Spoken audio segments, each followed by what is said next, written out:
Bonjour, je m'appelle Andy de Brouwer et je suis le propriétaire du restaurant Les Éleveurs à Halle en Belgique et j'ai l'honneur de déguster pour vous aujourd'hui le Raíces Uno, qui est un vin espagnol, un multi-blend de plusieurs cépages. On est sur le Godello, on est sur du Verdejo, excusez-moi, sur Garnacha, donc la Grenache et du Moscatel.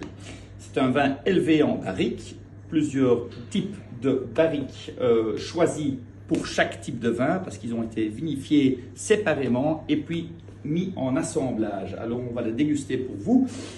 Déjà la couleur, on voit que c'est un vin avec beaucoup de concentration, avec la matière. On a une couleur un peu dorée, cuivrée, presque hors paille.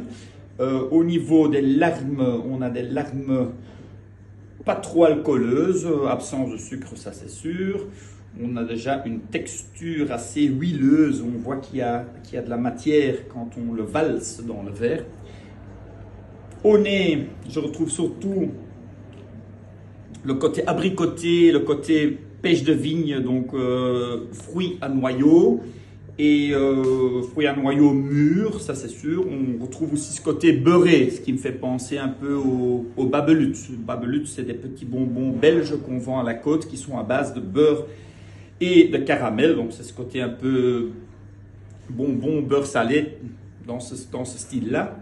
Aussi ce côté un peu herbacé, on dirait qu'il y a un petit peu de forêt de pin ou de romarin dans le bouquet d'arômes ici présent dans ce vin. Ça me plaît beaucoup, ça c'est déjà une chose. C'est un vin avec beaucoup à raconter, c'est un vin avec une panoplie d'arômes très large et qui va probablement encore prendre de l'amplitude en vieillissant. Alors en bouche,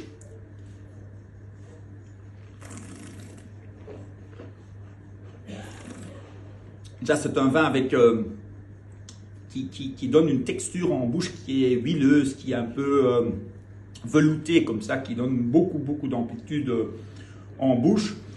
J'aime beaucoup le goût, ça se développe en plusieurs cascades. On a une acidité qui est assez étonnante tout de même parce que je n'avais pas prévu avoir une acidité pareille pour un vin espagnol où quand même on a des températures assez élevées. L'acidité est présente, ce qui donne un peu de tension dans le vin.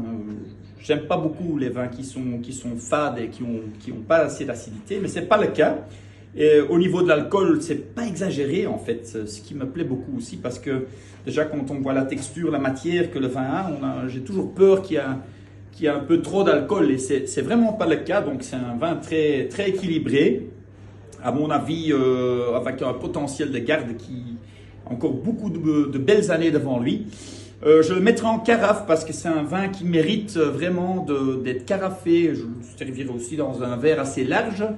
Et surtout, pas trop froid, parce que c'est un vin qui mérite d'être à une température un tout petit peu moins cool, moins froide. Alors je le servirai parce que nous sommes en pleine période de gibier, ça commence maintenant, on l'attaque tout de suite là. J'oserais le servir avec un faisan rôti au four, juste dans son jus, avec des petits chicons dorés et des petites pommes de terre au beurre là, je crois que ça va très bien faire l'affaire. On pourrait crémer ou pas la sauce, c'est à vous de décider selon les calories que vous voulez prendre en vous. Mais voilà, ça c'est une décision séparée. Maintenant, on pourrait faire peut-être un petit perdreau aussi, par exemple, un petit perdreau au raisin, ce qui serait magnifique également en feuilles de vigne. Moi, ça me plairait bien. À vous aussi probablement. À une prochaine. Au revoir.